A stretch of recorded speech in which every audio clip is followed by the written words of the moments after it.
नमस्कार, आप देख रहे हैं आप तक न्यूज और मैं हूं आपके साथ सीमा नामदेव। बढ़ते हैं आज की खास खबरों की ओर। पुलिस व आबकारी टीम को बड़ी सफलता मिली है। अवैध शराब निर्माण का भांडाफोड़ किया और भारी मात्रा में अवैध शराब बनाने के सामान सहित 3 लोगों को गिरफ्तार किया है। बता दें, थाना देहात के ग्राम चंदईपुर में अवैध कारखाना चल रहा था। पकड़े गए सामान की कीमत लगभग 15 लाख रुपए है। एसपी सिटी ने पत्रकार वार्ता कर खुलासा किया। इस समय आप नकली शराब की बरामदगी किए हुए हैं, क्या है मामला इसके ऊपर? देखिए, कोतवाली देहात जनपद मिर्ज़ापुर में एक गांव है सिरसी गांव में पुलिस को मुखबिर से सूचना मिलती है कि यहाँ अवैध शराब का कुछ निष्कर्षण हो रहा है या काम हो रहा है। तो वहाँ पर हमारी पुलिस कोतवाली की टीम इंस्पेक्टर विपिन सिंह उसके नेतृत्व में उनकी टीम जाती है और वहाँ पर जब इंटरसेप्ट करती है तो वहाँ पर तलाशी के दौरान तमाम चीज़ें मिलती हैं। इसमें 1625 शीशियाँ मिलती हैं, केमिकल्स मिलते हैं, शीशियाँ मिलती हैं, लॉर्ड हिस्ट्री लिखा हुआ, QR कोड मिलता है और 100 लीटर स्प्रिट मिलती है जिसे शराब बनाते हैं और बाकी और चीज़ें मिलती हैं जैसे कंघी से वो उसको सील करते हैं, उस शीशी को जो होता है वो मिलता है और एक टोटी मिलती है जिसमें 200 ml भरने के लिए वो काम लेते हैं जिसे और एक तरीके से पूरा जो भंडारण का सिस्टम होता है, बनाने का सिस्टम होता है। और एक ये भी जानकारी पूछताछ से मिलती है कि वो एक टेम्पू रात में आता है 10 बजे 11 बजे रात में, तो विभिन्न स्थानों पर इसको लेके जाते हैं जिसमें 3 अभियुक्त पकड़े गए हैं। इन अभियुक्तों 2 कटरा कोतवाली के रहने वाले हैं और बबुन सरोज, अजय कुमार और राजेश सोनकर, ये 3 मुलजिम पकड़े गए हैं। जिसमें पहला जो मुलजिम है आपका सरोज जो है वो रहने वाला आपका इमामबाड़ा का है और 2 मुलजिम कटरा के रहने वाले हैं। ये मुख्यतः अगर दूसरे शब्दों में कहा जाए तो अभी कैरियर ज़्यादा हैं। इसके घर में सोनकर जो ये आपका है सिरसी के रहने वाला सरोज है, इसी के घर में जो है पूरा ये कार्यक्रम चल रहा था, पूरा ये सिस्टम से बन रहा था। और संजय जायसवाल जो इसका मुख्य अभियुक्त है, जो इस सारे काम धाम को सारा सामान वगैरह सप्लाई करता है और ये कहाँ सप्लाई होना है वो सारा सिस्टमेटिकली वही तय करता है। बाकी लोग अभी केवल इसके असिस्टेंट के रूप में काम कर रहे थे। संजय जायसवाल की गिरफ्तारी बाकी है। अभी जो पूछताछ से जानकारी मिली है इतनी ही मिली है, बाकी तफ्तीश जारी है और तथ्यों पर और भी गंभीर कार्रवाई की जाएगी। क्या पुलिस के इस काम पे कुछ टीम को इनाम वगैरह दिया है? हाँ, पुलिस अधीक्षक महोदय से मेरी वार्ता हुई है, उन्होंने 10,000 रुपये का इनाम उन्होंने घोषित किया है और टीम ने चुनाव के समय में ये अच्छा काम किया है कि लगभग 450 लीटर इस तरह से इलिसिट लीकर बरामद किया है। निश्चित तौर से ये प्रशंसा की योग्य है। शनिवार शाम महेश भारी जुआ थाना मार्ग पर गोंडा शहर के मोहल्ला मालवीय नगर निवासी कपड़ा व्यवसायी अर्जुन गुप्ता से 1.5 लाख कीमत वाली सोने की चेन तथा करीब 55,000 नकदी कार सवार बदमाशों ने लूट ली। मामले की सूचना मिलते ही पुलिस हरकत में आ गई। लूट की घटना कर भाग रहे बदमाशों को रविवार भोर में पुलिस ने राजापुर भरिया जंगल के पास मुठभेड़ में धर दबोचा। पुलिस की फायरिंग में 2 बदमाश घायल हो गए। दोनों को अस्पताल में भर्ती कराया गया है। 3 अन्य बदमाशों को भी पुलिस ने धर दबोचा है। कल थाना क्षेत्र कोतवाली नगर में एक लूट की घटना घटित हुई थी गोंडा के एक व्यापारी के साथ, जिसके संबंध में पुलिस टीम कोतवाली नगर प्रभारी निरीक्षक कोतवाली नगर के नेतृत्व में लगातार काम कर रही थी और उस दौरान ही कुछ अभियुक्त दलों के बारे में जानकारी हुई जिसका पीछा पुलिस टीम द्वारा किया जा रहा था और सुबह करीब 4 बजे अभियुक्त गण के साथ मुठभेड़ हुई जिसमें 5 लोगों को गिरफ्तार किया गया। मुठभेड़ के दौरान अभियुक्त गण द्वारा पुलिस टीम पर फायर किया गया, जिसके जवाबी में बचाव के दृष्टिगत पुलिस के द्वारा भी उन पर फायर किया, जिसमें 2 अभियुक्त गणों को पैर में चोट आई है। वर्तमान में उनका इलाज अस्पताल में किया जा। ओलावृष्टि से प्रभावित बीमित फसल का 25% बीमा कंपनी एडवांस में भुगतान करेगी।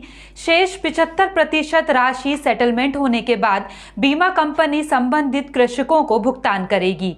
राहत राशि प्रदेश की सरकार देगी। सरकार प्रधानमंत्री फसल बीमा और राहत राशि मिलाकर किसानों को उनकी फसल क्षति की भरपाई करेगी। कोई भी गरीब किसान राहत राशि से वंचित नहीं रहेगा। ये बात प्रदेश के मुख्यमंत्री शिवराज सिंह चौहान ने जिले के छायन ग्राम में ओलावृष्टि से क्षतिग्रस्त सरसों, गेहूं, चना और मसूर की फसलों के निरीक्षण लेने के उपरांत कही। 30,000 रुपया प्रति हेक्टेयर की दर से राहत की राशि दी जाएगी। और केवल फसल नहीं, कई जगह मुझे बताया कि पशु की मौत भी हुई है। जहां हुई है वहां की कह रहा हूं मैं।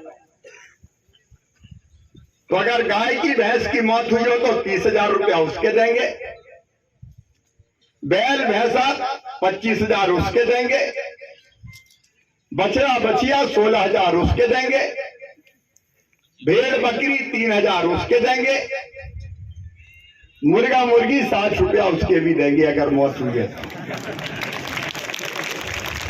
क्योंकि गरीब के लिए तो छोटी चीज भी चली जाए तो उसका नुकसान तो हो ही जाता है। और उसके साथ फसल बीमा योजना में इस बार परिवर्तन किया है।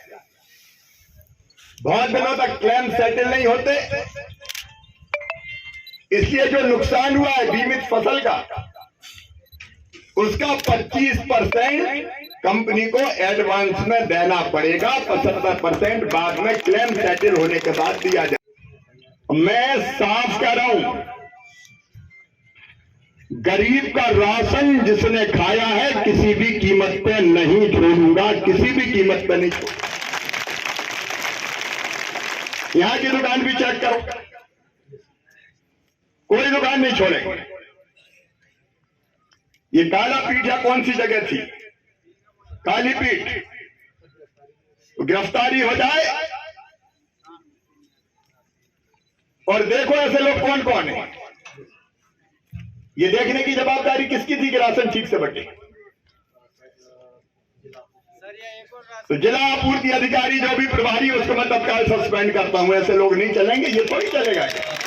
कौन चलेगा? वहां फूड इंस्पेक्टर कौन है? जो भी है फूड इंस्पेक्टर वो भी सस्पेंड है। ये तमाशा थोड़ी चलेगा कि कोई भी खा जाए। ये इलाका मेरा गरीब। चोरा बांध पर निर्मित केनाल से किसानों के लिए पानी की सप्लाई भटवारा ढोबी होते हुए लालपुर ग्राम तक की जाती है, लेकिन विगत 1 वर्ष से चोरा बांध के समीप ग्राम भटवारा के पास निर्मित केनाल में छेद हो जाने से पूरा पानी छेद से निकल जाता है, जिसके कारण केनाल का पानी ग्राम लालपुर तक नहीं पहुंच पाता। जब इस बात की जानकारी किसानों ने भारतीय किसान संघ जिला डिंडोरी को दी एवं समस्या के निराकरण करने के लिए आग्रह किया, तब भारतीय किसान संघ जिला अध्यक्ष बिहारी लाल साहू व जिला मंत्री अधिवक्ता निर्मल कुमार साहू मौका स्थल पहुंचकर केनाल का मुआयना किया, जिस पर पाया कि मौका स्थल पर बहुत ज्यादा केनाल से पानी का बहाव हो रहा है, जिसकी वजह से कृषकों के खेतों तक पानी नहीं पहुंच पा रहा। इसकी मरम्मत जल्द से जल्द प्रशासन के द्वारा करवाई जानी चाहिए। यदि प्रशासन इस ओर ध्यान नहीं देता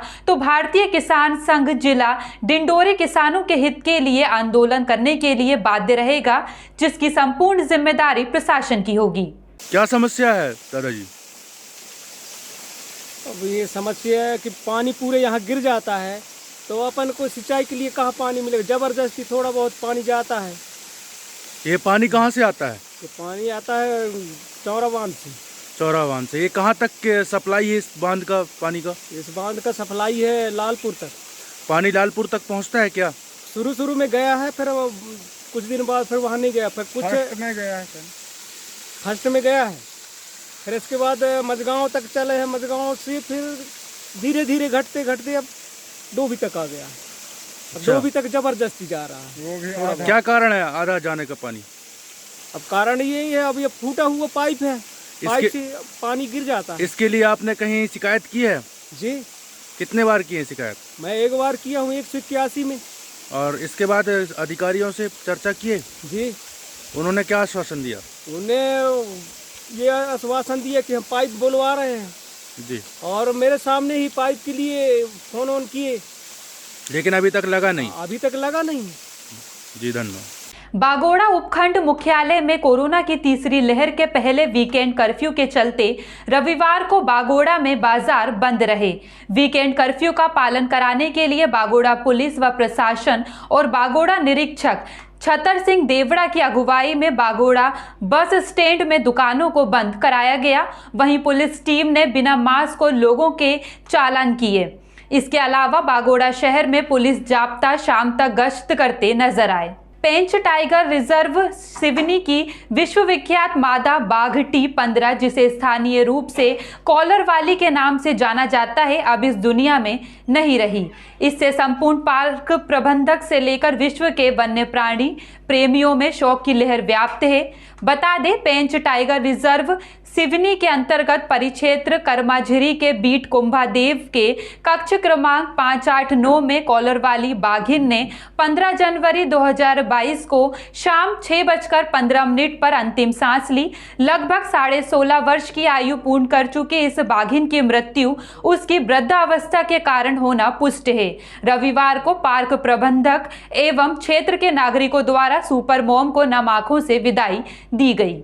प्राथमिक स्वास्थ्य केंद्र उन्हेल में विगत दिनों कोरोना पॉजिटिव आई गर्भवती महिला को रविवार सुबह प्राथमिक स्वास्थ्य केंद्र उन्हेल पर प्रसव हेतु भर्ती कराया गया था। महिला के परिजन संक्रमित होने की वजह से काफी चिंतित थे।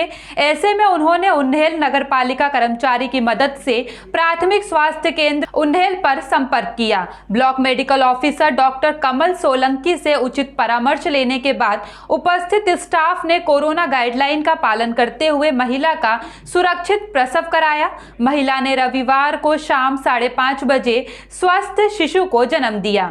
महिला के परिजन बहुत खुश हैं कि उन्हें इस मुश्किल घड़ी में कहीं बाहर नहीं जाना पड़ा और हॉस्पिटल स्टाफ के द्वारा उन्हें बहुत अच्छी सेवाएं दी गईं। हॉस्पिटल स्टाफ एवं BL सोनी का विशेष सहयोग रहा। फिलहाल के लिए इतना ही। खबरों का सिलसिला लगातार जारी है। बने रहिए आप तक न्यूज के साथ। नमस्कार।